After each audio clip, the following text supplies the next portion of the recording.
On a bitter winter night in a small Midwestern town, Marcus Thompson made a choice that would change his life forever. A single father working 2 jobs to keep his daughter in a warm home, he had saved for months to buy her a special blanket for Christmas. But that evening, walking through the park after his late shift, he saw something that made him forget all his careful planning.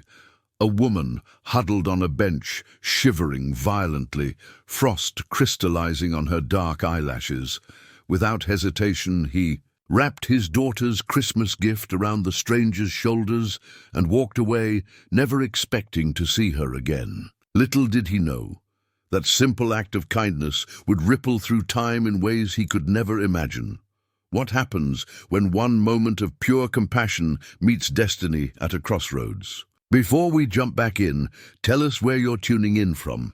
And if this story touches you, make sure you're subscribed, because tomorrow I've saved something extra special for you. The leather-bound photo album sat open on Marcus Thompson's lap, its pages worn soft at the corners from years of gentle turning. In the dim light of his small living room, he traced his finger along the edge of a photograph. Sarah's mother, Catherine, holding their newborn daughter at the hospital. Her smile, radiant despite her exhaustion, still had the power to catch his breath 8 years later. "Daddy, are you looking at Mommy again?" Sarah's voice carried from the hallway, followed by the soft padding of her sock-covered feet on the worn carpet.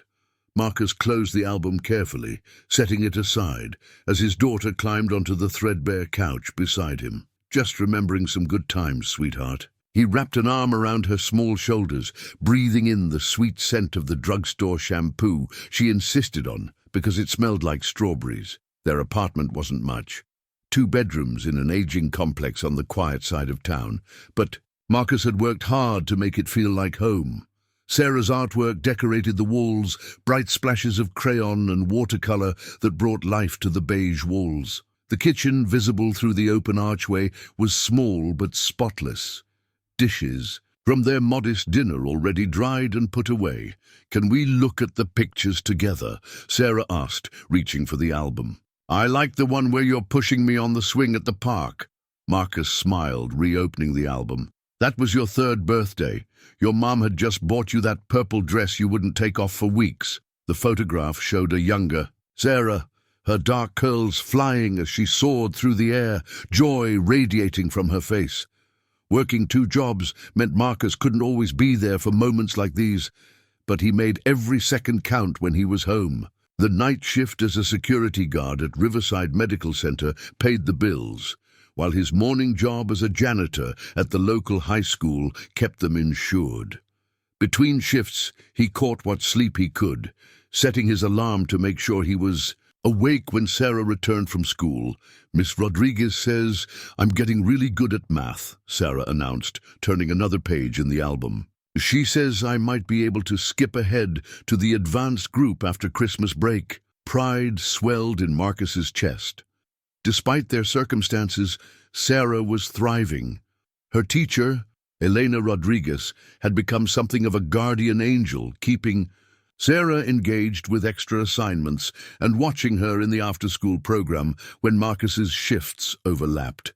A sharp wind rattled the windows, drawing Marcus's attention to the growing darkness outside. Winter had come early this year, and with it, the usual worries about heating bills and warm clothes. Sarah's winter coat from last year was already too small, the sleeves riding up past her wrists. "Time for bed, kiddo," Marcus said, noting the clock on the wall. "You've got school tomorrow, and I've got to head to work soon." Sarah hugged him tight, her small arms squeezing with surprising strength. "I love you, Daddy. Even if we can't have fancy things like Melissa's family, I think we have the best kind of rich." Marcus felt his throat tighten. "What kind is that?" "Love rich," she said simply, sliding off the couch. "That's what Ms. Rodriguez says when kids talk about having new phones and stuff. She says some people are money rich, but being love rich is better." Watching his daughter head to her room, Marcus couldn't help but agree. They might not have much, but what they had was precious beyond measure. He carefully returned the photo album to its place on the shelf, next to Catherine's well-worn copy of Pride and Prejudice and the small urn that held her ashes. Tonight would be another long shift, but like every night, he would do whatever it took to keep their small world turning. For Sarah, no sacrifice was too great, no hour too late, no task too humble.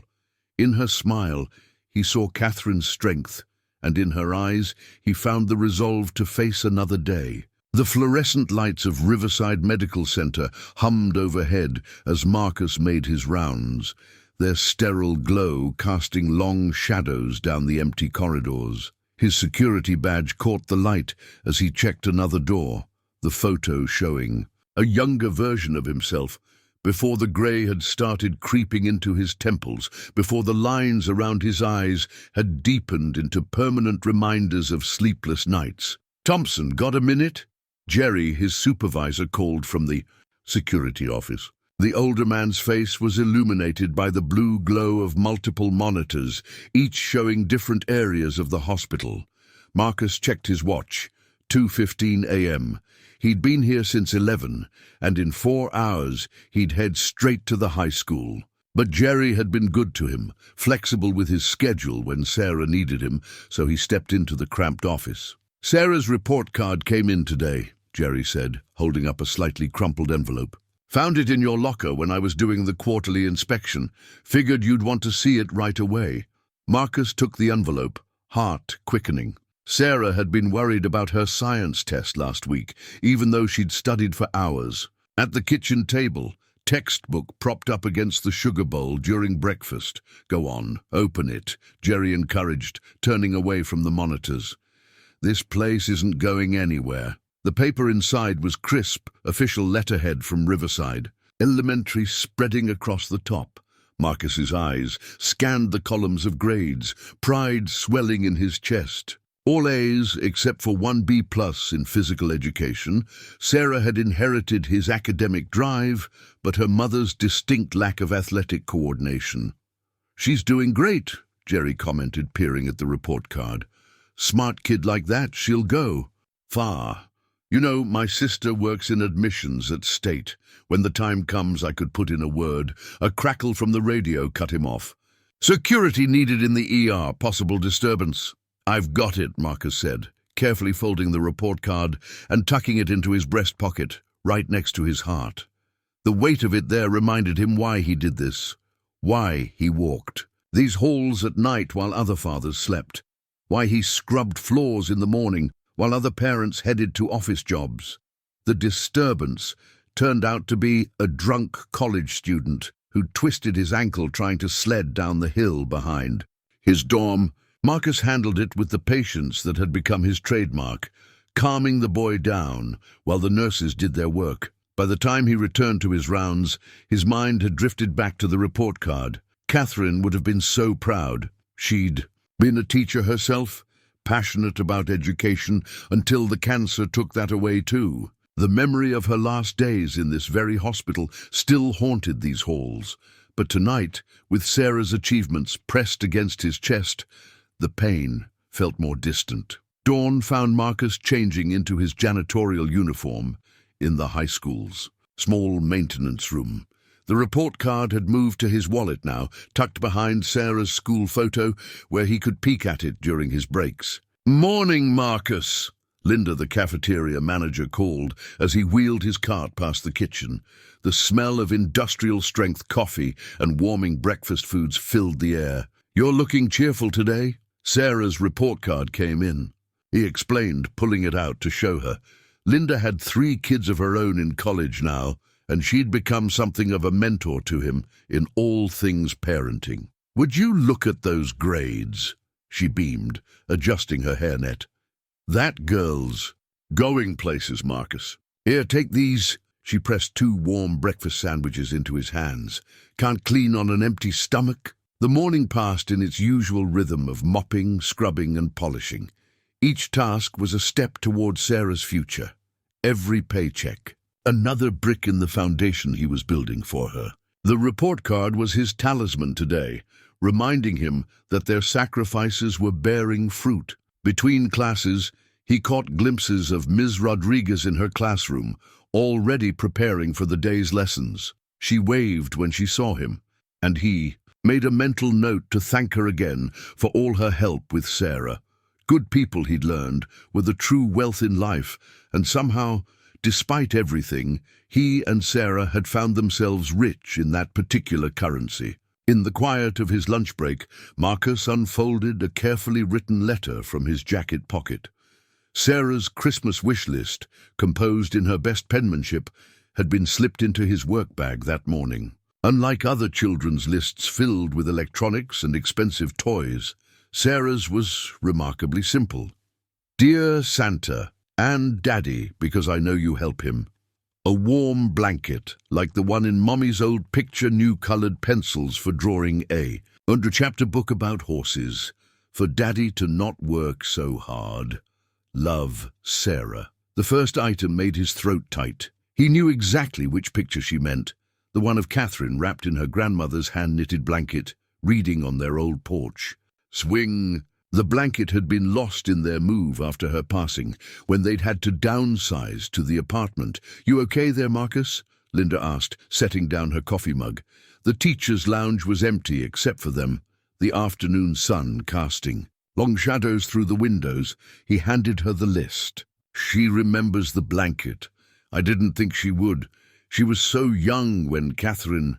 Linda read the list, her expression softening. Children remember love, Marcus. That blanket wasn't just a blanket to her. He nodded, remembering the last conversation with Catherine in the hospital. She'd made him promise to keep their traditions alive, to make sure Sarah never felt the absence of her mother's love. The blanket had been part of that. Weekend mornings spent reading together, wrapped in its warm embrace. I found one, he admitted quietly, at that boutique downtown, hand-knitted, same pattern and everything. Been putting aside a little each week since September. He didn't mention the extra shifts he'd picked up, the lunches he'd skipped, to save those few extra dollars. The storm's supposed to hit this weekend, Linda commented, glancing out at the gathering clouds. They're saying it might be the coldest December we've had in years. Marcus thought of the money he'd saved, tucked away in an old coffee can in his kitchen cabinet. Just enough for the blanket, with a little left over for the colored pencils and book. It would be worth every penny to see Sarah's face on Christmas morning, to watch her wrap herself in that same warmth that had once embraced her mother. The bell rang, signaling the end of lunch. As he gathered his cleaning supplies, Ms. Rodriguez appeared in the doorway, her expression concerned. Marcus, do you have a minute? It's about Sarah. His heart skipped, but Ms. Rodriguez quickly raised a reassuring hand. Nothing bad, I promise. She fell asleep during reading time today, said she was up late waiting for you to come home from your shift. The guilt was immediate and familiar. The hospital's been short-staffed. I had to stay late, and then with the morning shift here, you're doing an amazing job, Ms. Rodriguez assured him. Sarah tells everyone how proud she is of her daddy, but maybe we could adjust her after-school schedule, let her rest a bit in the library during study period. Marcus nodded gratefully. Catherine, her mother, used to say that libraries were like warm hugs for the mind. Sarah would curl up with her under that old blanket, and they'd read for hours. She mentions that blanket sometimes, Ms. Rodriguez said softly. When we read in class, she says it was magic because it could hold both her and her mom and all. Their stories, too. Outside, the first few snowflakes began to fall, dancing past the windows like tiny stars. Marcus watched them, thinking of another promise he'd made to Catherine, that their daughter would never forget what it felt like to be completely, unconditionally loved. The blanket in the boutique window wasn't magic. It couldn't bring Catherine back or make their lives easier, but maybe, just maybe, it could help keep that promise alive. For now, that would have to be enough. The boutique's display window glowed like a beacon in the gathering darkness, a small pool of warmth against the bitter December evening. Marcus stood before it, his breath fogging the glass, the precious envelope of cash clutched in his gloved hand. Behind him, The town's ancient clock tower struck 9, its chimes muffled by the thickening snowfall. The blanket waited there, draped artfully over an antique chair, cream-colored wool with intricate cable patterns that Catherine's grandmother had called Irish ropes of love. The price tag dangled from one corner, a sum that represented 3 months of careful saving, of coffee made at home and walks to work when the weather permitted. The shop had closed an hour ago, but Mrs. Chen, the owner, had promised to stay. Late.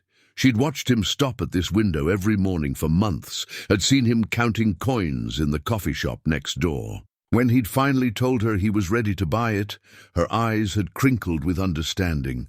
The small bell above the door chimed as he stepped inside, shaking snow from his coat. The blanket, when Mrs. Chen carefully wrapped it in tissue paper, was even softer than he'd imagined. "Your daughter," Mrs. Chen said, her accent gentle as she folded the paper. "She is very lucky to have such a father." Marcus thought of Sarah, probably already in bed, dreaming of Christmas morning. "I'm the lucky one," he replied, tucking the precious package inside his coat to protect it from the snow. The storm had intensified during those few minutes inside the shop. Wind whipped down the empty streets, sending eddies of snow dancing under the streetlights. Marcus pulled his collar higher, grateful for the shortcut through Henderson Park that would get him home 15 minutes faster. The park was deserted, the children's playground already buried under fresh snow. His footprints were the first to mark the path, each step accompanied by the soft crunch of fresh powder. The package pressed against his chest, warm despite the cold, filled with all his hopes for Christmas morning. He almost missed her in the swirling snow, a dark figure huddled on a bench near the park's center. At first, he thought it was just shadow and storm playing tricks on his eyes. But then she moved, just slightly, and he saw her clearly. A woman wearing only a light jacket, her dark hair dusted with snow. Marcus slowed his pace. The responsible thing would be to call the police or direct her to the shelter on 5th Street, but something in her posture, the way she held herself so still, as if moving would shatter something fragile inside her, made him pause. "Mom?" His voice was nearly lost in the wind. "Are you all right?" She looked up slowly, and Marcus felt his breath catch. Her face was striking, with high cheekbones and deep brown eyes, but it was the frost on her eyelashes and the blue tinge to her. Lips that made his heart clench. "I'm fine," she said, her voice cultured despite its tremor. "Just thinking." Nobody sat in a park during a snowstorm just to think. Marcus knew the signs of someone running from something. He'd seen enough of them at the hospital. Whatever. Her story was, she was clearly in no state to be out here. "The shelter on 5th, he began. "No shelters," she cut in sharply, then softened. "Please, I just need time." The wind picked up, cutting through Marcus's heavy coat. If it was reaching him, she must be freezing. His hand went to the package inside his jacket, feeling its soft weight. Sarah's face flashed in his mind, her excitement about the blanket. She'd seen in her mother's photo the way she'd described it as magical. "You'll freeze out here," he said quietly, already knowing what he was going to do, understanding the cost, but unable to do anything else. Catherine would have done the same. More importantly, he needed Sarah to grow up understanding that sometimes love meant giving away the thing you wanted most. The woman started to protest as he withdrew the package, but her words died as he carefully unwrapped the tissue paper, revealing the cream-colored wool beneath. "It's not much," he said, draping the blanket around her shoulders, "but it's warm." She reached up to touch the fabric, her fingers trembling. "I can't." "You can," Marcus said simply. "Just, when you're done thinking, make sure someone else who needs it gets it, okay?" He turned before she could respond, before he could change his mind. The wind at his back now seemed to push him forward, away from the bench and the woman and the blanket that had held so many dreams. He didn't hear her call out softly behind him, her voice lost in the storm. The walk home was longer without the package warming his chest. Each step felt heavier than the last, his mind already working on what he'd tell Sarah on Christmas morning. Maybe he could find something at the second-hand store or make her something himself, though his crafting skills were minimal at best. As he climbed the stairs to their apartment, snow melting from his boots, he thought of the woman in the park. He hoped she'd find whatever she was looking for, hoped the blanket would keep her warm until she did. Somewhere in the distance, the clock tower struck 10. Its chimes echoing across the snow-covered town, marking the moment when one small act of kindness set greater forces in motion. Inside his empty apartment, Marcus stood for a long moment, in Sarah's doorway, watching her sleep. Her small face was peaceful, one arm wrapped around the worn teddy bear Catherine had given her. On her desk, the Christmas list sat innocently, the first item circled in red crayon. "I'm sorry, sweetheart," he whispered, "but sometimes being love-rich means sharing that love with others." He closed her door softly, not knowing that somewhere in the swirling snow a woman sat wrapped in cream-colored wool, touching the intricate patterns with wondering fingers, her heart slowly thawing along with her body, not knowing that his simple act of kindness had just changed not only his life, but the lives of everyone in their small town, in ways he couldn't possibly imagine. The empty mason jar sat on Marcus's kitchen counter, mocking him in the grey light of morning. He'd emptied his coffee into a chipped mug, but couldn't bring himself to put the jar away yet. For months, it had been his repository of hope. Every spare dollar, every bit of change, even the small tips he sometimes received for helping elderly patients to their cars at the hospital. Now it held nothing but air and lingering guilt. "Daddy, can we have pancakes?" Sarah padded into the kitchen, her school uniform slightly rumpled, dark curls wild from sleep. "It's Friday, and Miss Rodriguez says Friday pancakes are a tradition in her family." Marcus forced a smile, pulling her into a tight hug. "How about oatmeal with extra brown sugar today? We'll save pancakes for the weekend." He didn't mention that the pancake mix was one of many small luxuries he'd stopped buying to save for the blanket. The morning news played softly from their ancient radio, mostly weather reports about the continuing storm. But something in the announcer's voice caught Marcus's attention as he stirred the oatmeal. And in business news, speculation continues about the whereabouts of Elena Blackwood, CEO of Blackwood Enterprises, who has not been seen in public. For over a week, sources close to the company suggest...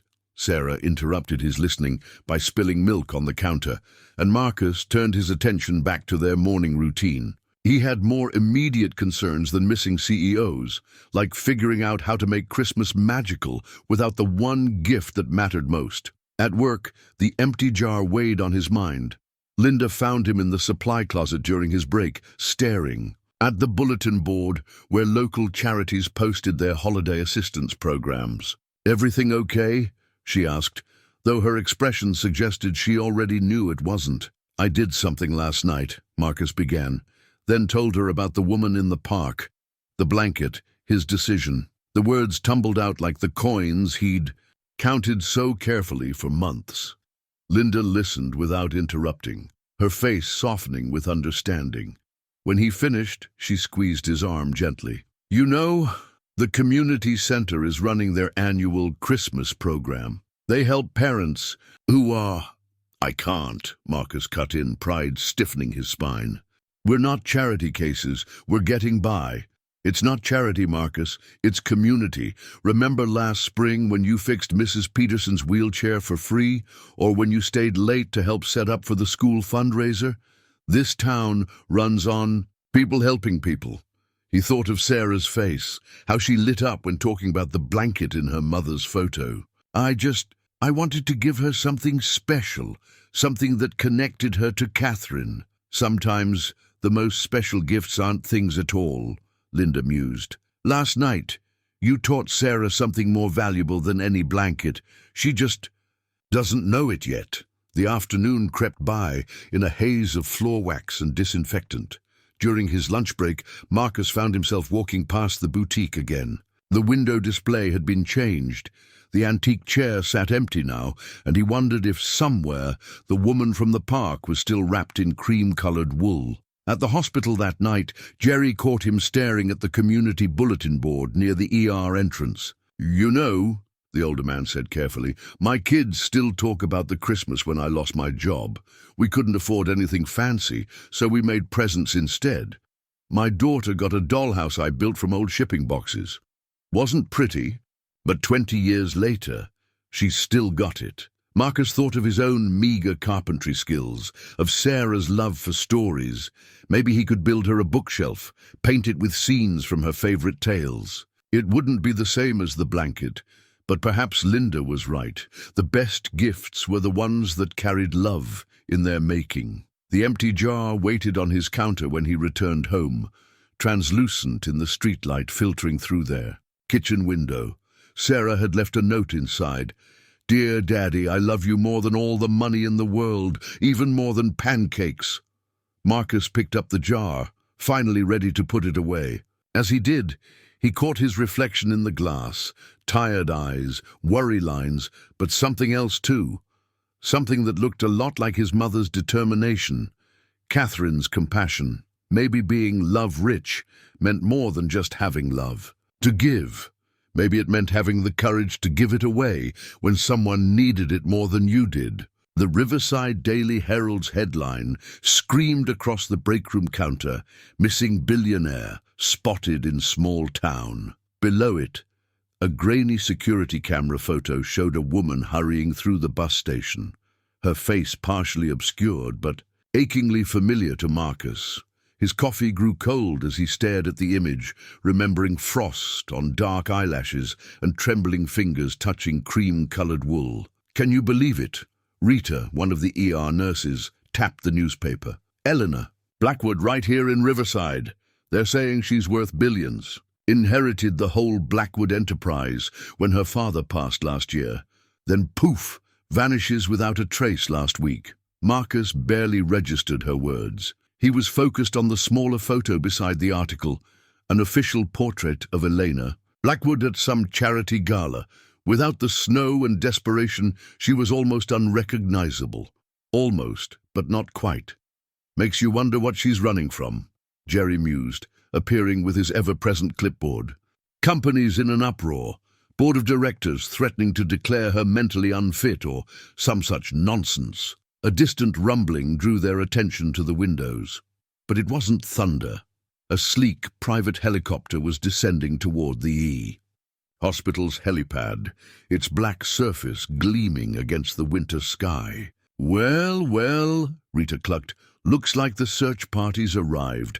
Marcus slipped away before the suits and security teams could flood the hospital, his mind spinning.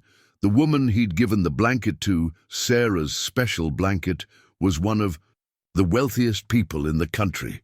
The same woman who'd been sitting alone in a snowstorm, refusing shelter, seeking... What? His phone buzzed with a text from Linda.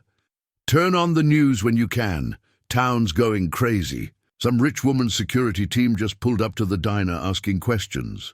Outside his locker, he could hear orderlies gossiping about black SUVs circling downtown, about men in expensive suits showing photos to shopkeepers. Mrs. Chen from the boutique had apparently been interviewed about suspicious customers, though she'd just smiled her mysterious smile and offered them tea. By the time his shift ended and he reached the high school, the story had grown. Parents dropping off. Their children whispered about secret romances and corporate conspiracies. Someone claimed the Blackwood family had old ties to the town. Another swore they'd seen Elena in the library, disguised as a student. "Daddy!" Sarah's voice cut through his distraction as he cleaned near her classroom. "Everyone's talking about a princess. Jimmy says she's hiding in town like in that movie we watched, the one where the princess works at the flower shop and falls in love with the normal guy." Marcus felt his chest tighten. Sometimes people just need a break from their regular lives. "Sweetheart, being a princess probably gets tiring." "Like how you get tired from working so much?" Sarah asked, her insight striking him like a physical blow. Maybe she just wanted to be normal for a little while. "That's what Ms. Rodriguez," said when kids were being nosy. Speaking of Ms. Rodriguez, she appeared in her classroom doorway, a concerned look on her face. "Sarah, honey, why don't you go help Mrs. Patterson set up for art class? I need a quick word with your father." Once Sarah was out of earshot, Ms. Rodriguez spoke quietly. "The media's starting to arrive. Vans with satellite dishes, reporters asking questions. I wanted you to know we're keeping the children away from the windows and supervising outdoor time carefully." Marcus nodded gratefully, but she wasn't finished. "There's something else. A woman came by the school office this morning. Very professional, very polite. She was asking about anyone who might have helped a female stranger during the storm 2 nights ago." His hands tightened on his mop handle. "What did you tell them?" "Nothing," she said simply. "It wasn't my story to tell." "But Marcus, if what I suspect is true, your act of kindness might not stay anonymous for long." The morning sun caught the windows he'd cleaned earlier, throwing scattered light across the hallway floor. Somewhere in that light, he could almost see the path forward, beginning to form, though where it led, he couldn't yet guess. The private jet's arrival brought Riverside to a standstill. It descended from the winter sky like some magnificent bird, touching down on the small municipal airstrip that hadn't seen anything grander than crop dusters in decades. Marcus watched through the high school's second-floor windows as a convoy of black SUVs pulled away from the airport, their tinted windows reflecting the morning sun. He didn't expect them to turn into the school parking lot. "Mr. Thompson," the school secretary's voice crackled over the ancient intercom. "Your presence is requested in the principal's office." The walk down the familiar hallway felt surreal. Through classroom windows, he could see students pressing their faces to the glass, whispering excitedly about the expensive cars outside. Sarah's class was among them, and she waved as he passed, seemingly unconcerned about her father being summoned like a troubled student. The principal's office door was closed. When he knocked, it was Ms. Rodriguez who opened it, her expression a mix of concern and something else.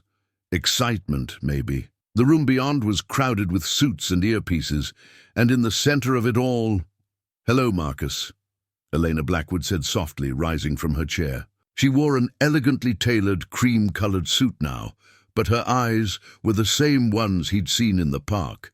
Deep, searching, human, despite all the trappings of wealth surrounding her. The principal cleared his throat. "Mr. Thompson, Ms. Blackwood has requested a private conversation with you. Ms. Rodriguez has offered her classroom, as it's her planning period." Elena stepped forward, reaching into her jacket pocket. The security team tensed automatically, but she only withdrew a small leather card holder. "Perhaps we could talk about a blanket and kindness offered without expectation of return." Business card she handed him was simple, despite its obvious quality. Elena Blackwood, CEO, in understated black text. The Blackwood Enterprises logo, a subtle watermark. On the back, she'd written in elegant script, "Thank you for reminding me what matters." The walk to Ms. Rodriguez's classroom was silent, their footsteps echoing in the empty hallway. 2 security guards followed at a discreet distance, but at Elena's gesture, they remained outside when she closed the door.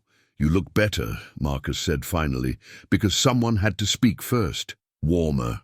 A smile touched her lips. "Thanks to you." She moved to the windows, looking out at the playground, where children would soon have their recess. "I've spent the last week trying to find you. Mrs. Chen at the boutique. She finally told us this morning. She said she wanted to be sure of our intentions first." "The blanket," Marcus began, but Elena held up a hand, "was meant for your daughter. Sarah, isn't it? Mrs. Chen told us about that too, about how you saved for months." She turned to face him, and there were tears in her eyes. "Do you know what I was doing in that park that night?" Marcus shook his head.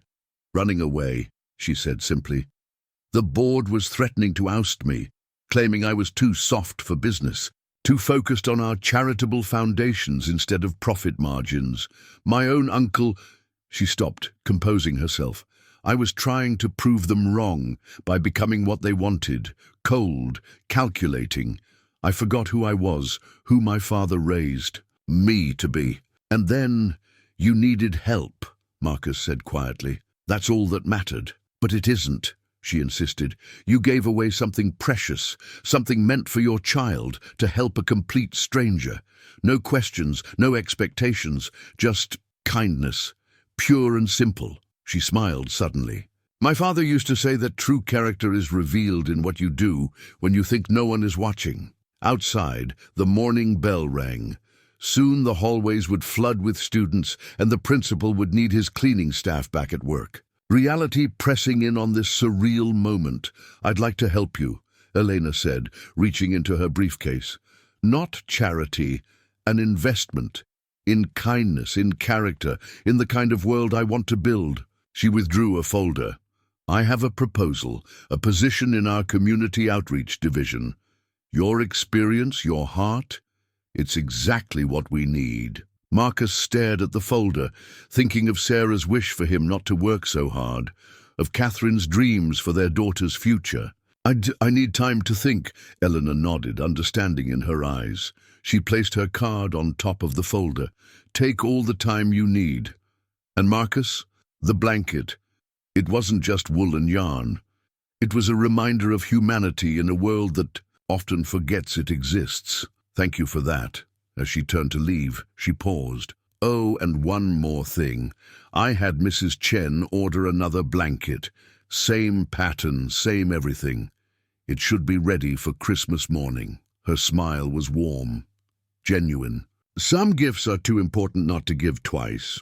The job offer letter sat on Marcus's kitchen table, its heavyweight paper and embossed letterhead seeming out of place among the everyday bills and Sarah's school notices. The salary figure made his head spin, more than his current 2 jobs, combined with benefits he'd only dreamed of.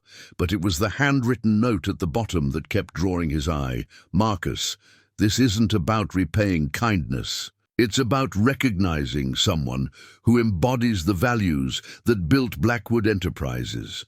My father started this company believing that business could be both profitable and humane. Help me prove him right. Eleanor, is it from the princess? Sarah asked, spreading peanut butter on her toast. The morning news played quietly in the background, showing footage of Elena's jet at the local airport. She's not a princess, sweetheart. She's a businesswoman who needed some help. Marcus folded the letter carefully, tucking it into his jacket pocket. And yes, she offered me a job. Doing what? Sarah's eyes sparkled with curiosity. Helping people, he said simply, like we always try to do, just maybe on a bigger scale. The thought followed him to work, where news of Elena's offer had somehow already spread. Small towns had their own kind of gravity, pulling information through their center like stars collecting light. Community Outreach Director, Linda said, reading the title from the copy of the letter Marcus had shown her. Overseeing charitable initiatives, coordinating with local organizations, developing programs for underprivileged communities. Marcus, this is perfect for you. It's a big change, he hedged, though his heart lifted at her words. Different. World entirely. Different salary too, Linda pointed out gently. Sarah could have her own room, maybe even a small yard, and you'd be home every night for dinner. The image struck him hard, being there for homework, for bedtime stories, for all the small moments he'd been missing. No more struggling to stay awake between shifts, no more choosing between paying for school supplies or new shoes. But doubt crept in, as it always did. What if I'm not qualified? I'm just a janitor and security guard who spends his breaks helping lost visitors find their way around, Linda countered. Who knows every family's story in this school? Who needs extra help? Who's struggling? Who gave away his daughter's Christmas present to help a stranger? Sounds like exactly the kind of experience they're looking for. At the hospital that evening, Jerry had similar thoughts. You've got something money can't buy, Thompson. Good instincts about people, heart. Can't teach that in any fancy business school. The night shift was quiet, giving Marcus too much time to think. He found himself in the pediatric ward, where he often spent his breaks. Tonight, little Tommy was awake, fighting his latest round of chemotherapy. The 8-year-old's face lit up when Marcus entered. "Did you really meet the lady from TV?" Tommy asked, his voice weak but excited. "Mom says she's going to help lots of people." "That's the plan," Marcus said, pulling up his usual chair. "She wants me to help too." Tommy nodded sagely, wisdom beyond his years in his tired eyes. "You should. You're good at helping, like when you brought me those Spider-Man comics and didn't tell the nurses." Marcus smiled, remembering how he'd found the comics at a yard sale, knowing they were Tommy's favorite. Small kindnesses adding up over time. The decision crystallized slowly as he made his rounds. Every corner of this hospital held memories of Catherine's final days, of the nurses who'd shown such kindness, of the small ways people helped each other through their darkest hours. Maybe that's what Elena had seen in him, not just one act of kindness on a snowy night, but a lifetime of understanding that sometimes the smallest gestures meant everything. Near dawn, he found Ms. Rodriguez waiting outside the school, earlier than usual. She held up a coffee cup from the local diner. "Thought you might need this. Heard you had some thinking to do. What would you do?" he asked, accepting the coffee gratefully. She considered for a moment, watching the sunrise paint, the sky in winter pastels. Catherine used to say that life gives us moments of grace, chances to become more than we think we are. The question isn't whether you're qualified, Marcus.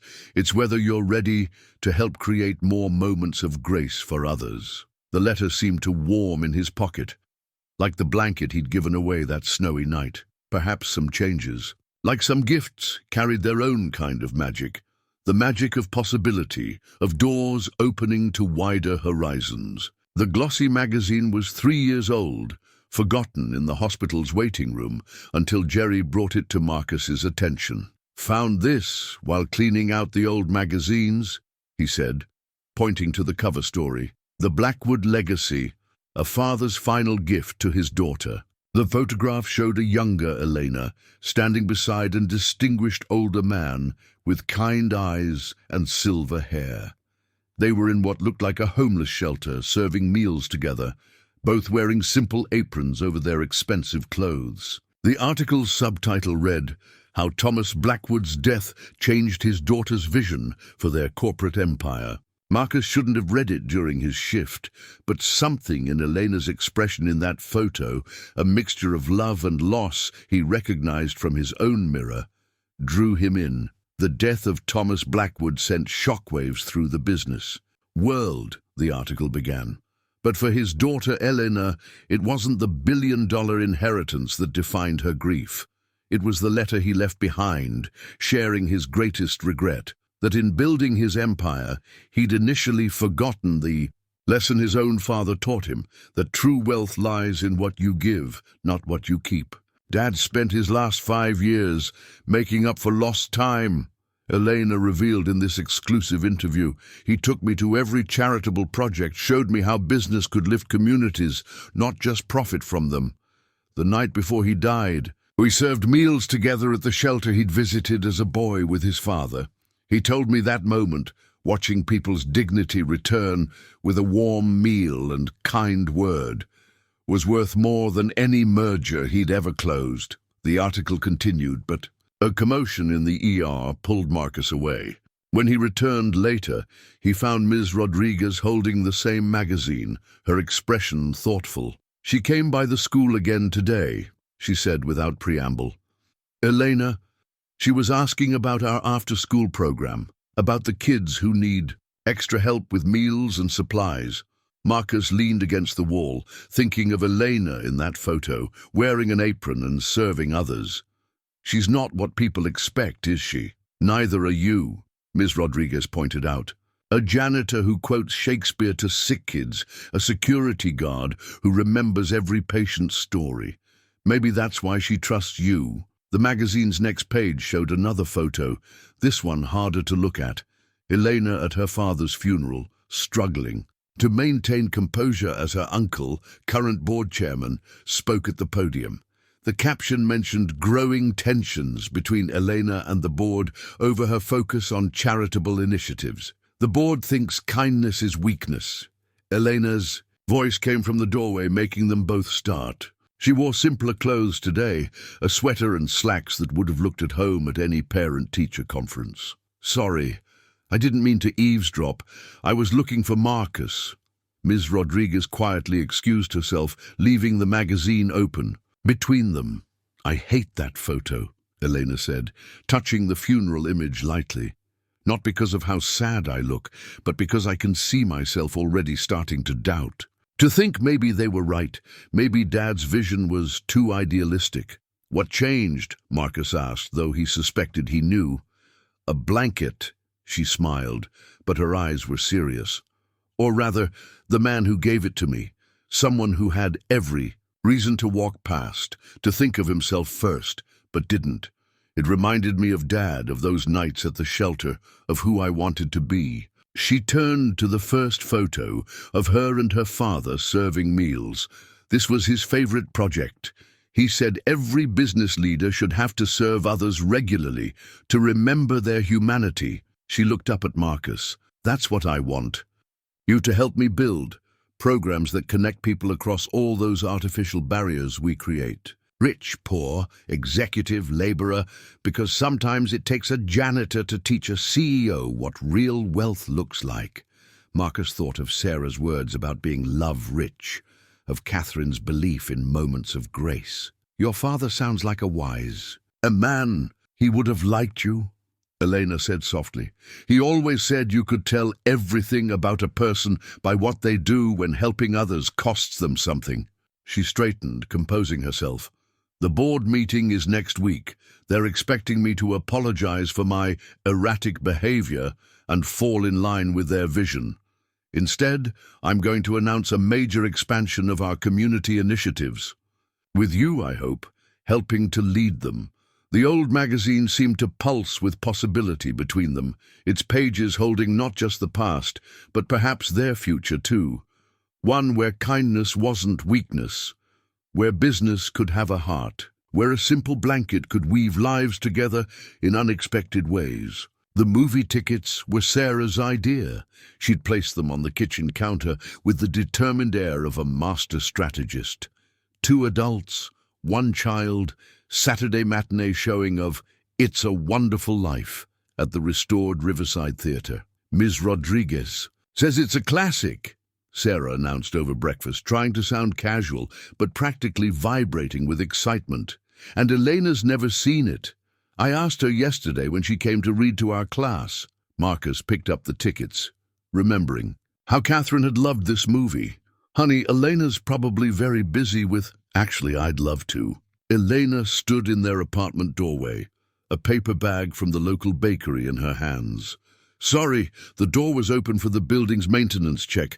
I brought breakfast pastries for everyone, but I can come back later." Sarah beamed triumphantly. "Daddy always says good things happen when you share breakfast." The apartment suddenly felt very small to Marcus, not because of its modest size, but because Elena Blackwood was standing in his kitchen looking completely at home despite her cashmere sweater probably costing more than his monthly rent. She'd been stopping by the school regularly, ostensibly to discuss community programs, but somehow always finding time to read with Sarah's class. "The scones are still warm," Eleanor offered, setting down the bag. "And I really would love to see the movie. Dad always talked about these old theaters, how they brought communities together." Sarah was already setting out plates, chattering about how Jimmy from her class said the theater had real velvet curtains, and how Ms. Rodriguez said watching old movies was like time traveling. And wasn't it amazing that Elena had never time?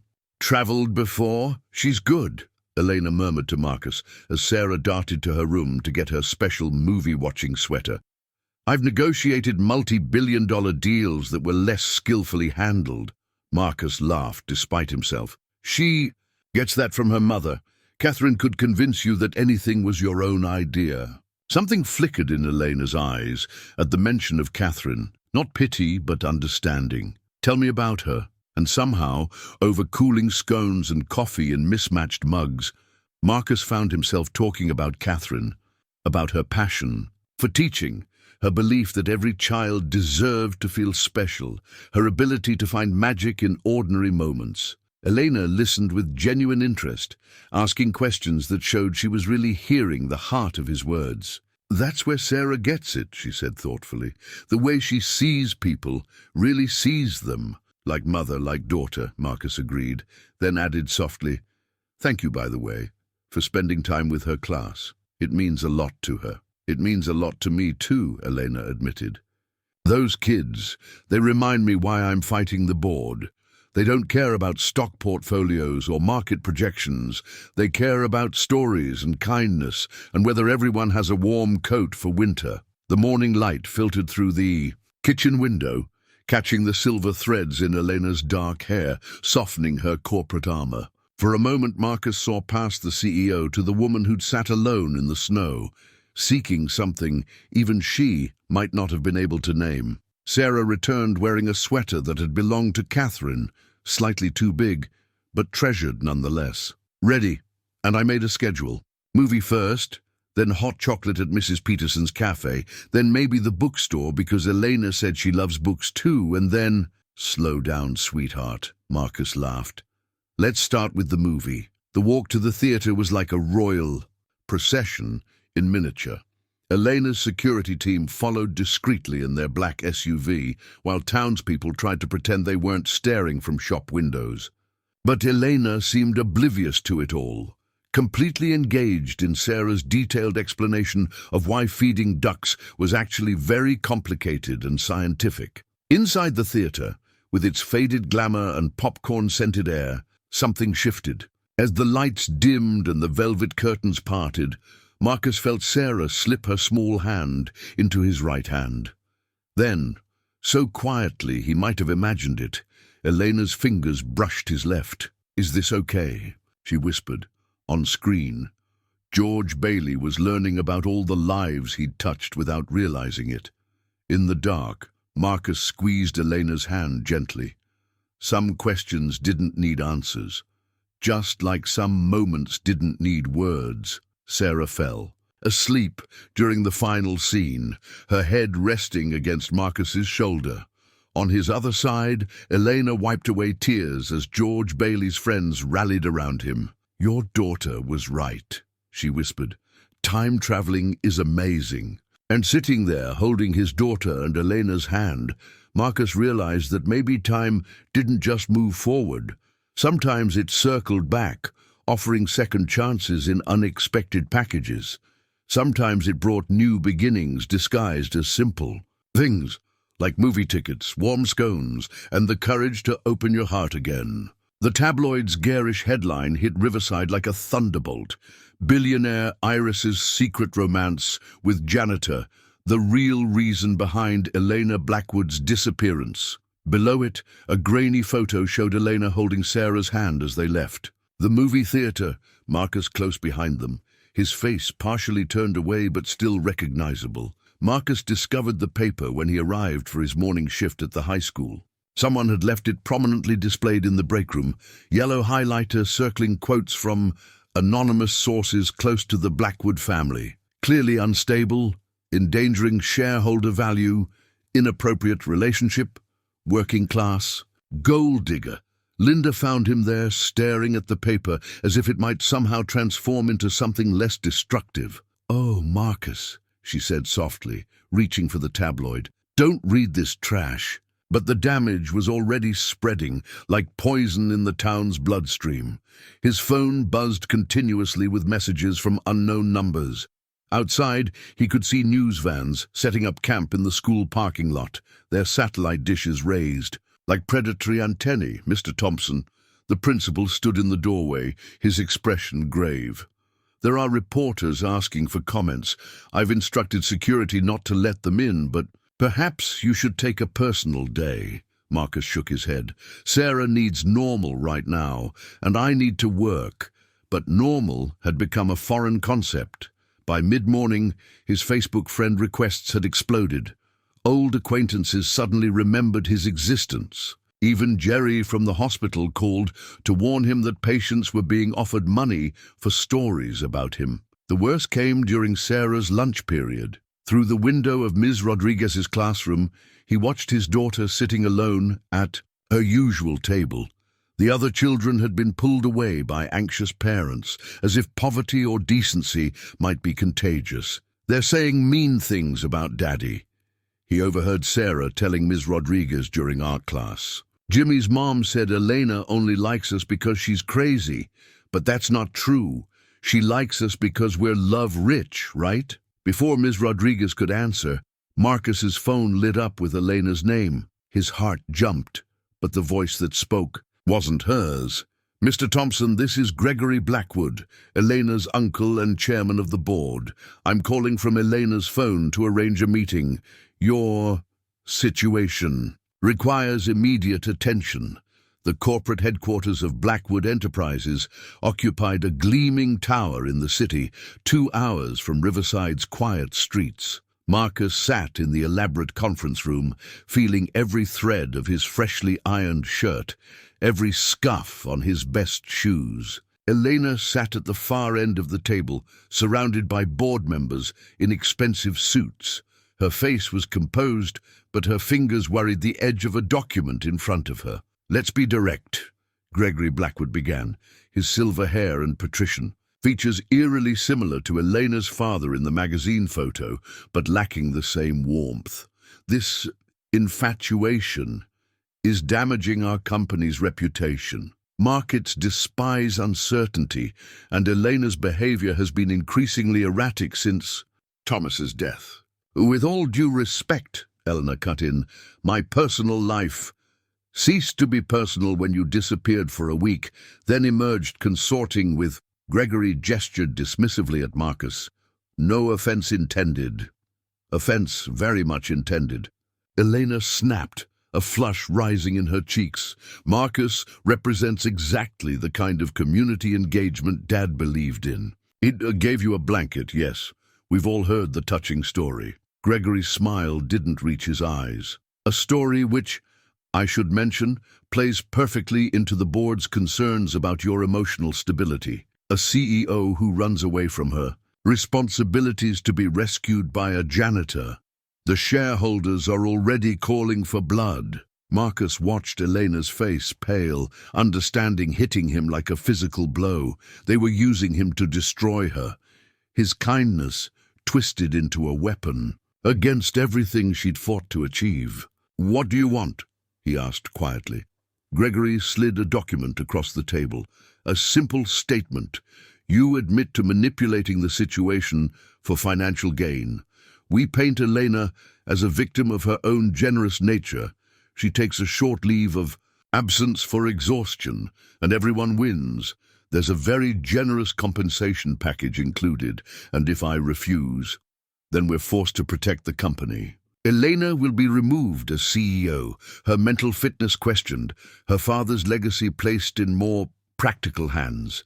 Your daughter's privacy, your employment, your quiet life, all will become very public, very messy." Elena stood suddenly, her chair scraping back. "You can't. The board has already voted, my dear. We're simply offering everyone a graceful exit." Marcus thought of Sarah sitting alone at lunch, of Elena's father serving meals in a shelter, of Catherine's belief that love was the only real wealth worth having. The document before him promised enough money to send Sarah to any college she wanted, to buy a house, to never worry about bills again. He picked up the pen. "Marcus, don't." Eleanor's voice broke. "Please, they can't." "You're right," he said. But he wasn't looking at Elena. He was looking at Gregory, seeing beneath the expensive suit to the poverty of spirit beneath. "They can't. They can't buy kindness or integrity or love. They can't purchase the right to destroy your father's dream." He stood, straightening his shoulders. "You want a statement? Here it is. Elena Blackwood is the CEO her father always meant her to be. She understands that real wealth isn't just about money.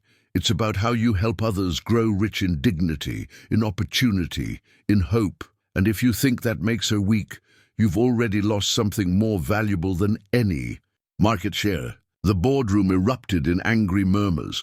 Gregory's face darkened with rage. But Elena was radiant, tears streaming down her face as she smiled. "Security will escort you out," Gregory said coldly. "No need." Marcus turned to leave, then paused. "Oh, and that generous compensation package, donate it to the school's lunch program. Some kinds of wealth can't be measured in dollars." Outside, the winter sun was setting behind the city skyline. His phone buzzed. Ms. Rodriguez sending a photo of Sarah teaching Elena's favorite story to her classmates, her chin raised in defiance of their whispers. The caption read, "Some things run in families. Being love-rich is one of them." Marcus smiled, even as he saw the news vans following him home, even as he knew tomorrow would bring more storms. Some battles were worth fighting, not because you could win, but because losing them would cost you something far more precious than victory. The resignation letter was the hardest thing Marcus had ever written. Each word felt like another brick in a wall he didn't want to build, but knew might be necessary to protect those he loved. "Dear Principal Sanders, it is with deep regret that I tender my resignation, effective immediately. The recent media attention has created a distraction that our students don't deserve. While I have treasured my time here—" He couldn't finish. The paper sat on his kitchen table, half-written, while Sarah slept down the hall. Through the window, he could see 2 news vans still parked across the street, their presence a constant reminder of how quickly their quiet life had unraveled. His phone lit up with Elena's name, but he let it go to voicemail. She'd called 12 times since the boardroom confrontation, each message more desperate than the last. The latest one played in his mind. "Marcus, please, don't shut me out. We can fight this together." A soft knock at the door made him tense, but it was only Ms. Rodriguez carrying a casserole dish and a determined expression. "Linda told me you're thinking of resigning," she said without preamble, setting the dish on the counter. "And Elena called me when you wouldn't answer her calls. The kids shouldn't have to deal with this circus." Marcus gestured toward the window. Sarah shouldn't what? Learn that her father stands up for what's right? See that love is worth fighting for?" Ms. Rodriguez sat down, pushing the resignation letter aside. "You know what she did today? When Tommy Jenkins repeated what his parents said about Elena being crazy, she stood up in front of the whole class and said, 'Sometimes the craziest thing is not listening to your heart.'" Marcus felt his throat tighten. "She's 8. She shouldn't have to defend." "No, she shouldn't, but she chooses to, just like you chose to give away that blanket, just like Elena chooses to fight for her father's vision." She paused, letting that sink in. "Catherine would be proud, you know, of both of you." The mention of Catherine brought unexpected clarity. He remembered her favorite saying, "Life's hardest choices are usually between 2 good things or 2 hard things, never between good and bad. Those are the easy ones." His phone buzzed again, but this time it was Jerry from the hospital. "Board meeting footage leaked, going viral. You've got to see this." The video was shaky, clearly recorded secretly by someone in the boardroom. But there was no mistaking Elena's voice as she stood after Marcus left. "My father used to say that a company, like a person, reveals its true character in moments of crisis. Well, congratulations, Uncle Gregory. You've revealed yours, but you've also revealed mine. I will not step down. I will not take a leave of absence. And I will not let you destroy everything my father built just because you're too blind to see. That real growth comes from lifting people up, not pushing them down." The video cut off there, but the damage or triumph was done. Social media was exploding with hashtags. Team Elena, Love Rich, Blackwood Heart. The story was transforming from a scandal into something else, a battle for the soul of corporate. A text from Linda popped up. "Turn on the news now." Elena was standing outside Blackwood Enterprises, facing a wall of cameras. She looked tired but resolute, her cream-colored suit a reminder of that snowy night that had started everything. "My father believed that business could be both profitable and compassionate," she was saying. "That true leadership means recognizing the wealth of human dignity, the dividends of kindness, the return on investment that comes from building communities, not just portfolios. Yes, I disappeared for a week. Yes, I fell in love with a man who reminded me of these essential truths." Marcus's hand shook as he reached for the resignation letter. Behind him, he heard Sarah's bedroom door open. "Daddy?" she called sleepily. "Is Elena on TV?" He turned to find his daughter rubbing her eyes, wearing the too big sweater that had been Catherine's. The sight crystallized everything, past, present, future, merging into a single clear truth. Slowly, deliberately, he tore the resignation letter in half. "Yes, sweetheart," he said, pulling her close. "She's reminding everyone what being love-rich really means." Sarah smiled knowingly.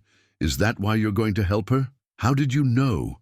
"Because," she said simply, "that's what we do. We help. People who need blankets, even if the blanket is just being brave together." Marcus reached for his phone, finally ready to return Elena's calls. Some battles weren't about winning or losing. They were about choosing who you wanted to be when the storm cleared and he had made his choice. The partnership proposal lay open on Elena's desk in her temporary office, a converted classroom at Riverside Elementary, far from the corporate tower's cold glamour. The document outlined a bold vision: the Blackwood Community Initiative, building bridges between business and community. "It's crazy," Elena admitted, running her fingers through her hair.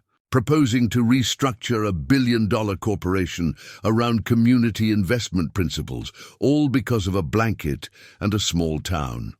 "Sometimes crazy is exactly what we need," Marcus replied, thinking of how their unlikely story had captured imaginations across the country.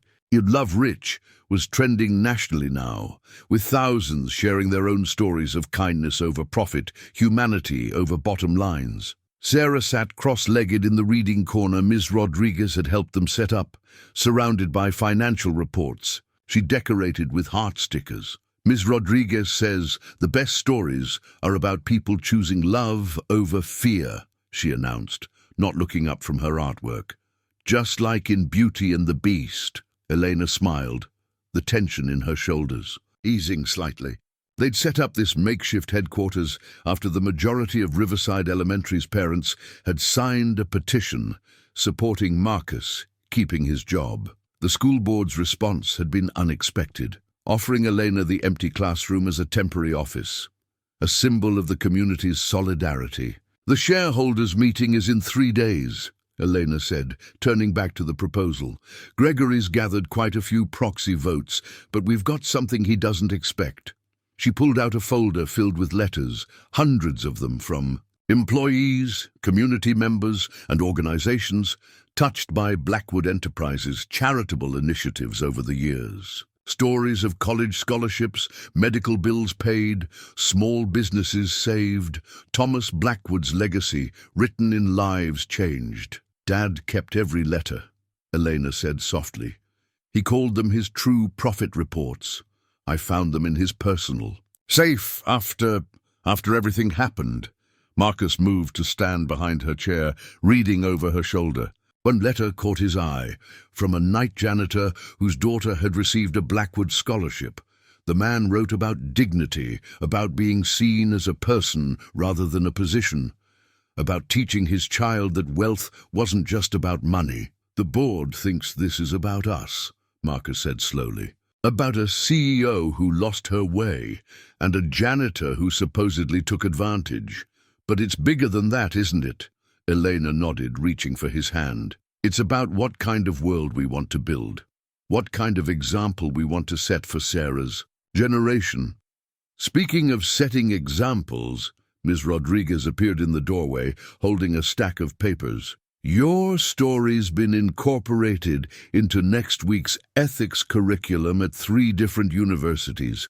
And the Riverside Business Association wants to create an annual Blanket of Kindness award for community service." Sarah looked up from her decorating. Can we make the award an actual blanket? A really pretty one, like the one Daddy gave Elena? The adults exchanged glances, something clicking into place. Elena pulled a fresh piece of paper forward, beginning to write rapidly. That's it, she breathed. We don't just defend the charitable initiatives, we expand them. Every Blackwood Enterprises location partners with local communities, not as corporate overlords, but as neighbors. Job training programs, education initiatives, small business incubators. Real people solving real problems, Marcus added, catching her vision. Using business resources to weave communities together, like a blanket, Sarah exclaimed proudly. Ms. Rodriguez picked up one of Sarah's decorated financial reports, smiling at the heart stickers brightening the profit margins. You know, sometimes children see things more clearly than adults. They understand that you can't separate the head from the heart and expect either to work properly. Outside the classroom windows, winter sunshine painted the playground in shades of gold. A group of parents was organizing a rally for the next day, showing support. For both Marcus and Elena, signs were being painted, speeches prepared. The small town had become an unlikely battleground for the soul of corporate America. Gregory thinks this is our weakness, Elena said, adding final touches to the proposal. This connection to community, to real people and their stories. But it's not weakness at all, is it? Marcus thought of the night he'd given away the blanket, how that one action had rippled outward in ways he could never have imagined. No, it's not weakness. It's the kind of strength that builds things that last. Sarah appeared between them, placing one of her heart stickers in the center of the proposal's cover page. There, she said with satisfaction. Now it's ready. Elena traced the heart with her finger, then reached for Marcus's hand again. Some battles were won with hostile takeovers and proxy fights, but others, perhaps the most important ones, were won with heart stickers and blankets, with courage and community, with love rich enough to transform balance sheets into something far more valuable, proof that doing good and doing well weren't opposing forces, but partners in the greatest business of all, building a world worth inheriting. The board meeting agenda sat before each leather chair like a battle plan, printed on expensive paper with the Blackwood Enterprises letterhead. Special shareholders meeting call to order. Review of leadership concerns. Vote of no confidence transition. Planning new business.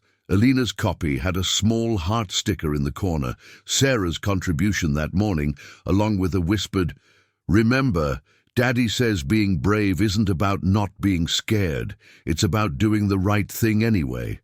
Now, sitting in the vast boardroom she'd known since childhood, Elena felt every eye on her. Gregory stood at the head of the table, his silver hair gleaming under the recessed lighting, his confidence radiating like a physical force. "Before we begin," he announced, "I think we should address the unusual presence of a member of our maintenance staff." His gaze flicked dismissively to Marcus, who sat quietly in the observers section, wearing a new suit Elena's assistant had insisted on. "This is a shareholders meeting, not a public forum. Mr. Thompson holds proxy votes for the Blackwood Foundation," Elena's lawyer interrupted smoothly. "As my client's father's charitable organization held significant shares, Mr. Thompson's presence is both legal and appropriate." A murmur rippled through the assembled shareholders. Gregory's smile tightened fractionally. He hadn't expected them to discover the foundation's voting rights, buried in years of complex trust arrangements. "Very well," Gregory recovered quickly. "Let's proceed with the agenda. As you've all seen from the distributed materials, recent events have raised serious concerns about the current leadership's stability and judgment." Elena listened as her uncle methodically laid out his case: the disappearance, the inappropriate relationship, the prioritizing of charitable initiatives over profit margins. Each point struck like a physical blow, wrapped in reasonable-sounding corporate language that masks the hunger for power beneath. Our stock has dropped 15 points, Gregory emphasized, clicking through charts and graphs. Ms. Blackwood's emotional approach to leadership has shaken investor confidence. The board recommends immediate action to stabilize. Excuse me, a quiet voice from the back of the room interrupted. Marcus had stood, holding a worn leather portfolio Elena recognized from her father's office. Before we continue, I'd like to exercise the Foundation's right to present relevant material to the shareholders. Gregory's face darkened. This isn't, He's right, Elena's lawyer confirmed. The bylaws are quite clear. Marcus walked to the front of the room, his quiet dignity a stark contrast to Gregory's polished performance. He opened the portfolio, removing a single sheet of paper. This isn't a financial report, he began. It's a letter written by Thomas Blackwood the week before he died. His lawyer provided it to me this morning when I took control of the Foundation's votes. The room stilled. Elena felt her heart skip. She hadn't known about this, hadn't planned it. This was Marcus, acting on his own initiative, fighting not just for her, but for everything her father had believed in. Dear Elena, Marcus read, his voice steady. If you're reading this, then the changes we've begun haven't been completed, and you're facing the resistance I always knew would come.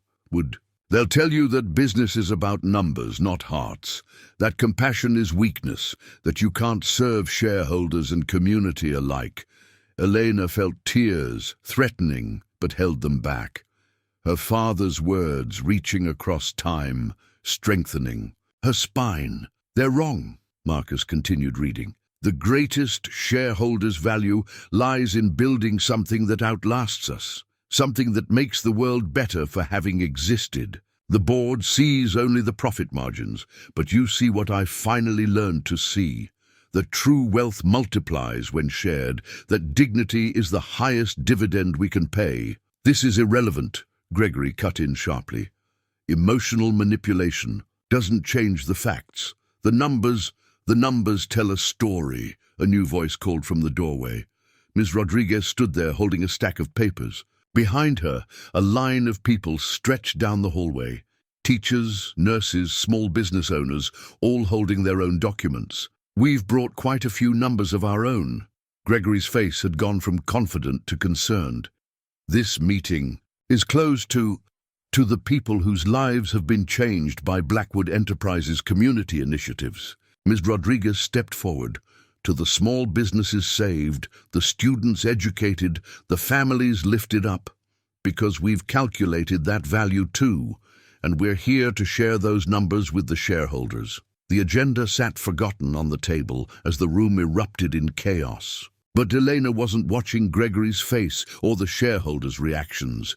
She was watching Marcus, who met her eyes with quiet confidence. They might not win this battle. The proxy votes Gregory had gathered were substantial, but in this moment, she understood that they'd already won something far more important. They'd proven her father right. Business could have a heart. Love could be a legitimate business strategy. And sometimes the truest profit couldn't be measured in dollars at all. The new Blackwood Enterprises mission statement gleamed on the boardroom's main screen, each word carefully chosen to bridge the gap between profit and purpose. To create lasting value through the dual currencies of financial and social capital, recognizing that true wealth grows best when shared with purpose, managed with wisdom, and invested in human dignity. Gregory stood at the window, his back to the room, as shareholder after shareholder rose to speak. The tide had turned so gradually, then suddenly, that even Elena was still trying to process the shift. My family has held Blackwood stock for 3 generations, an elderly woman was saying, her voice wavering but determined. When my husband's business failed in '82, Thomas Blackwood personally arranged a revival loan. He said something I never forgot. Markets recover, but lost faith in human goodness is harder to restore. Ms. Rodriguez's student impact reports had started it, page after page of data showing how Blackwood's educational initiatives had yielded. Not just college graduates, but community leaders, innovators, and loyal customers. Then came the small business owners, testifying about how company support had helped them survive economic downturns, creating jobs and stability in their communities. The numbers don't lie, Elena's CFO confirmed, highlighting key projections. Communities with active Blackwood initiatives showed 23% higher customer loyalty, 15% better employee retention, and significantly lower operational costs due to strong local partnerships. Marcus sat quietly through it all. Sarah's heart sticker now transferred from the agenda to his lapel. He thought about the night shift at the hospital, about Jerry and the nurses who knew every patient's story, about how business could either build walls or bridges between people. Perhaps, he said when called upon, the most valuable asset any company can have is the trust of its community, not just as customers or employees, but as partners in creating something larger than profit, a legacy of positive change. Elena watched her uncle's shoulders stiffen. Gregory had always seen her father's compassion as weakness, never understanding that it was actually a different kind of strength. Now, as the proxy votes shifted and the shareholders aligned behind a new vision, she saw the moment he realized his mistake. The vote stands at 67% in favor of maintaining current leadership, the corporate secretary announced, with additional provisions for expanding the community initiative program as outlined in the new proposal. The room erupted in applause, but Elena's eyes were on her uncle. Gregory turned finally, his face a complex mix of emotions. He would be proud, he said quietly, and for a moment, Elena saw past the corporate warrior to the brother who had once shared her father's dreams. I forgot what Thomas always knew, that the Blackwood name wasn't built on mergers and acquisitions. It was built on seeing the value in people others overlooked. It's not too late, Elena offered, thinking of her father's capacity for forgiveness. We could use your experience, your knowledge, just aimed in a new direction. Before Gregory could respond, the boardroom doors burst open. Sarah flew in, followed by a flustered security guard. Did we win? Did love get rich? The tension in the room dissolved into laughter. Even Gregory managed a small smile as Sarah rushed to hug her. Father, then Elena. Yes, sweetheart, Marcus said, lifting her up. Love got very rich today. Then can we get hot chocolate? Ms. Rodriguez says celebrations need hot chocolate, and she brought her special marshmallows. Eleanor looked at the assembled shareholders, serious business people who had just voted to fundamentally change how a billion-dollar corporation defined success. I think, she said carefully, that hot chocolate is exactly what this meeting needs. In fact, she smiled at Gregory, offering an olive branch. I believe there's a little cafe downstairs that my father used to say made the best hot chocolate in the city. The next hour transformed the austere boardroom into something warmer, more human. Shareholders mingled with community members, sharing stories and ideas. Gregory, after some hesitation, found himself in an intense discussion with Miss Rodriguez about educational innovation in underserved areas. Marcus and Elena stood slightly apart, watching it all unfold. The new mission statement still glowed on the screen, but it was the scene below it that really told the story. People from different worlds finding common ground over paper cups of hot chocolate and hope. You know, Eleanor said softly, Dad used to say that every business decision was actually a choice about what kind of world we wanted to create. Marcus thought of the blanket that had started it all, of how a single act of kindness had rippled outward to change not just their lives, but an entire corporate culture. Your father was right, he replied, watching Sarah charm a group of board members with her earnest explanations of being love-rich. Some investments can't be measured in dollars and cents. Eleanor squeezed his hand, and in that moment, surrounded by the warmth of victory and hot chocolate, they both knew that this was just the beginning of their real work, the daily choice to prove that conscience and commerce could not just coexist, but flourished together. The house key caught the spring sunlight as Elena placed it in Marcus's palm. Simple brass, nothing fancy, but it represented everything that had changed in the 4 months since the board meeting. The small Victorian home sat on a quiet street, halfway between Sarah's school and the new Blackwood Community Centre, its wraparound porch already decorated with hanging baskets of flowers. "Are you sure?" Marcus asked, though his fingers closed around the key. "It's not too soon." Elena's answer was interrupted by Sarah's excited voice from the porch. "Daddy, there's a window seat in my room, just like in the books." She disappeared back inside, her footsteps echoing through the empty rooms that would soon be filled with their combined lives. "I'm sure," Eleanor said softly. "I've never been more sure of anything." The moving van pulled up, and with it came their extended family of supporters. Ms. Rodriguez directed operations like a gentle general, organizing boxes by room. Linda from the cafeteria arrived with homemade cookies. Jerry from the hospital helped carry furniture, sharing quiet jokes with Marcus about how far a simple blanket's warmth could spread. They found Sarah in what would be the living room, arranging her books on the built-in shelves. At the center, in a place of honor, sat a cream-colored wool blanket, not the original one from that snowy night, but its twin, now wrapped in all the meaning they'd created together. "Look what I found in one of the boxes," Sarah said, holding up Catherine's old photo album. "Ms. Rodriguez says we should put new pictures next to the old ones, so we can see how love grows." Marcus felt Elena's hand slip into his as they watched. Sarah carefully arranged the album on the shelf beside the blanket, the past and present fitting together, not competing but completing each other. Through the window they could see the Blackwood Community Centre taking shape downtown, its modern lines softened by the community garden being planted around it. Every week, corporate executives worked alongside local residents, learning each other's stories while they planted hope in the form of vegetables and flowers. "The quarterly reports came in," Elena mentioned, helping Sarah arrange her books. "The new initiatives have already increased community engagement by 40%. Gregory's actually excited about expanding the program nationwide."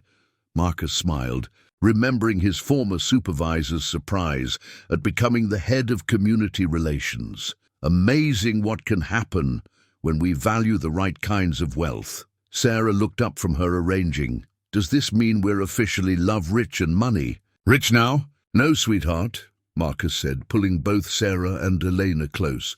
"It means we finally understood they're the same thing when you use them right." The key in his pocket seemed to warm against his heart, like that first blanket had so many months ago.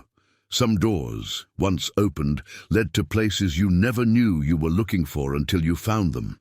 And some kinds of wealth, once discovered, could never be measured, only shared, growing richer with every heart touched, every life changed, every moment cherished. 1 year later, the photograph captured a moment that seemed both inevitable and miraculous. Marcus, Elena, and Sarah on the same park bench where it all began, now surrounded by blooming spring flowers instead of snow. The cream-colored blanket wrapped around all three of them as Sarah held up her latest report card, her smile bright enough to light up the darkest night. Behind them, the park had transformed. The Blackwood Community Centre's reading garden spread out from the old bench, which now bore a small plaque, where a blanket became a bridge. Each evening, parents and children gathered there to read together, sharing stories and warmth, just as Catherine had once done with Sarah. "Look what I found," Sarah said, pulling a dog-eared wish list from her pocket, the same one she'd written a year ago. The fourth item caught Marcus's eye. "For Daddy to not work so hard." Elena leaned her head on Marcus's shoulder as Sarah snuggled between them. "Wish granted?" she asked softly. Marcus looked at his family, at the community they'd built, at the legacy of kindness that had grown from one cold night's choice. "No," he said, smiling. "Some wishes come true even bigger than we dare to dream."